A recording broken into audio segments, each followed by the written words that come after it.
Ćao drugari, šta ima? Ja sam Ivan, ovo što gledate Ivan Mirović vlog i u ovom vlogu ću vam pokazati kako da napravite dobru fotografiju za produkt fotografiju. Pogledajte na primjer ovu sliku, a sada pogledajte ovu sliku. Definitivno je bolja druga slika ukoliko se radi o produkt fotografiji, a sada ću vam pokazati i kako sam napravio tu sliku.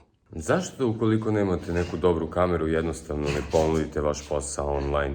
I jednostavno ovakve stvari se danas traže mnogo. Ja znam da vi pomislite na prvu fotografiju kada je reč o produkt fotografiji, ali zašto da ne bude malo drugačije nešto?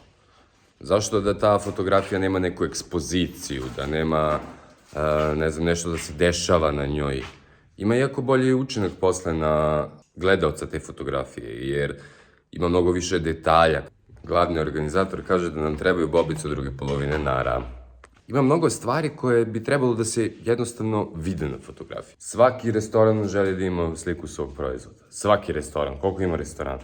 Ponudite ovako neku uslugu, što da ne, izmislite neke kreativne ideje i samo stavite proizvod da se jednostavno opiše. Svaka fotografija mora da daje neke informacije. Ove informacije, kao što vidite na ovoj fotografiji, je proizvod koji možemo dobiti od ovog brašna, ovo samo brašno i to je sasvim dovoljno. Oni će tamo nalepiti cenu posle kada se edituje slika i spremno je, to je sve ovo što vi gledate, ove reklame, to ja sada pravim, jel? Možete i vi ovo da uredite, lagano. Evo, to je ta naša kompozicija. Postavljeno je brašno od lešnika i da se vide lešnici, crvena boja da malo razbije sve ovo. Isto tako i nar, jednostavno ove dve boje idu, jel? Složit ćete se kao i na fotografiji.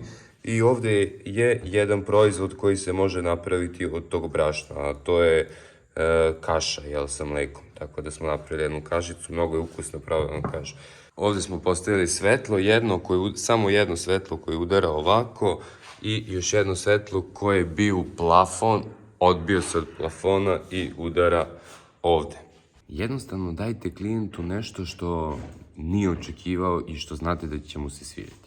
Jako je bitno da ta fotografija ima neku svoju priču, da nije ono samo klik fotografija i to je to. Jednostavno nešto bolje od onoga što mu nude drugi. PS, naravno, linkovi ovih ljudi koji proizvode ovakve stvari će se nalaziti u descriptionu. By the way, radim fotku za firmu koja se zove Flavia.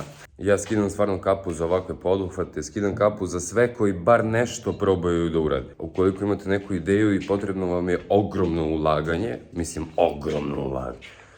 veliko ulaganje, jednostavno možete uraditi isto kao oni, napišite projekat, uradite istraživanje tržišta, predajte projekat u Centar za razvoj i postoji vjerojatnoća da možete dobijete novčana sredstva ukoliko je vaš projekat dobar.